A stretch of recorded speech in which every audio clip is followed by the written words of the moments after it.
The Grand Canyon and Yellowstone aren't the only national parks in America, and one man is on a mission to visit each and every one. In fact, that has brought him to the Stonewall National Monument in Greenwich Village, and that's where our Mac King is right now. Hello, Mac. Yeah, Steve Derry, the National Park Service celebrated its 100th birthday in August. Many have done a variety of things to mark that centennial, but perhaps none as thorough or on as tight of a budget as this young man from Nebraska. I put on 10,000 miles in just my first 6 months. It's a 37-month trip, and I'm estimating it'll be about 125,000 miles total.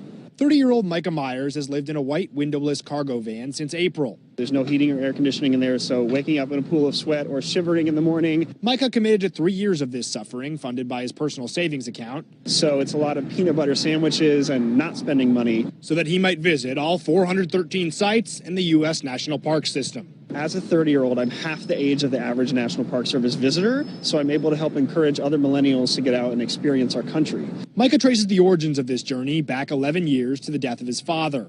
Mikah's dad loved to road trip, and his son set out on his first solo drive 10 days after his father's passing. Ever since then, I've done one road trip annually to honor that experience. But on his 30th birthday, now an experienced traveler, Mikah sought a challenge and committed to what he describes as something more epic. He started this drive in the upper Midwest, worked his way east to Maine, and now south down the eastern seaboard. As an openly gay man, a stop at the Stonewall Inn here in New York Monday for some added importance over the average park on Mikah's journey. The LGBT community is one that is severely underserved in the park system, so I'm hoping to encourage other LGBT people to get out and experience these park sites and help break some stereotypes. It's the first park to tell the LGBT civil rights story in the National Park Service.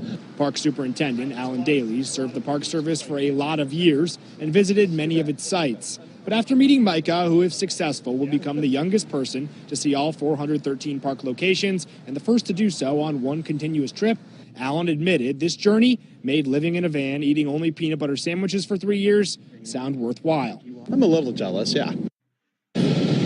Once he wraps up the continental U.S., Mikah does plan to hit Hawaii, Alaska, and all the U.S. territories. You obviously can't drive a van to Guam, so he's hoping that an airline or a generous benefactor who's following his journey will help him pay for those plane tickets. Live in the West Village, I'm Matt King, Fox 5 News. Steve Berry. After all that solitude, it must be kind of fun for him to be in New York City. That's a decent break from that, too. Cool. Thanks, Mac.